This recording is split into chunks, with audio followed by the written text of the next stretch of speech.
Hey guys, I'm recording on my way home right now and there's gum in my bag which is making such an annoying sound.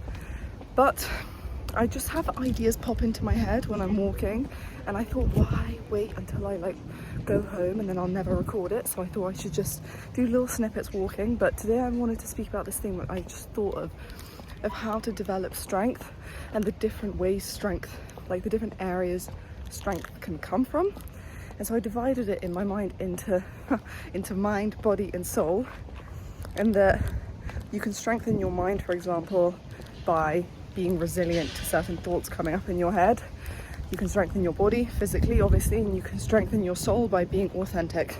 This is how I kind of divide it, and I think each of us is very good at one, or maybe none, but usually we have a strength at least. I think for me, I'd say I'm physically strong. Probably my weakest one is my soul one, but I think they do feed off into each other. So if you do think, God, I don't feel like I'm authentic, I don't feel like I'm truly myself, I don't think I represent myself, which is your soul speaking, then by getting physically stronger, by controlling your mind better, you will be able to help that part. I do think that they are linked, but it's important to recognize which one you're good at and which one you're not, to develop strength in all areas of your life. Yeah, I'm back home now, so I'm going to continue this video here. But what I wanted to say is, I want to kind of give people an idea of how I think that you can develop each of these three sections: mind, body or soul.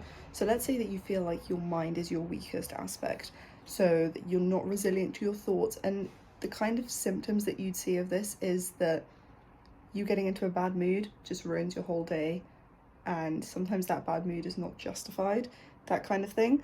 So I'd say you really have to learn to harness in, and the book That Little Voice in Your Head by Mo Gawdat really helped me on this one, and I've got a video about it, because he kind of taught me that happiness is a choice, and that the thoughts that you allow into your mind, you are bringing them in, and you have the same power to turn them off and say they are not valid and go in the other direction. And he says this himself, he's like, when I realize that I'm unhappy, I either sort it out or I say to my brain, no, there's no need for this, it's very quick.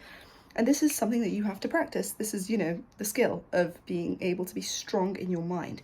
So I sometimes try to do this now, where if I see myself getting moody, which does happen, I'm like, why are you doing this?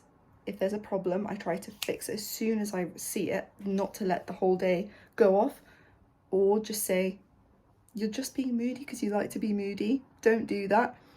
And then switch back to, it's like a switchboard. That's how I see it.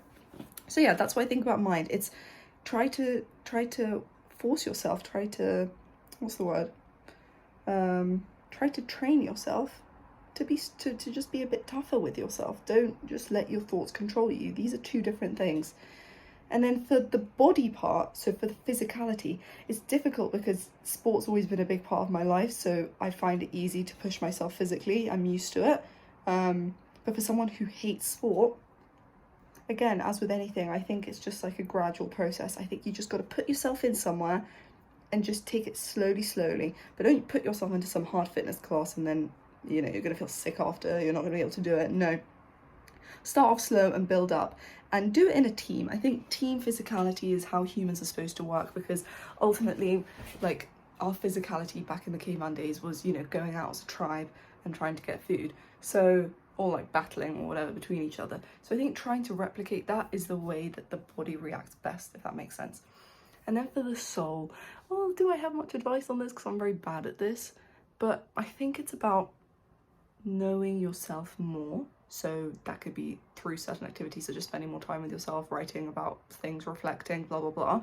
And then once you know yourself, you've got to actually put that into action. You've got to represent yourself when you're amongst the rest of society. So, if people are saying things that they don't align with who you are, you send them away or you tell them.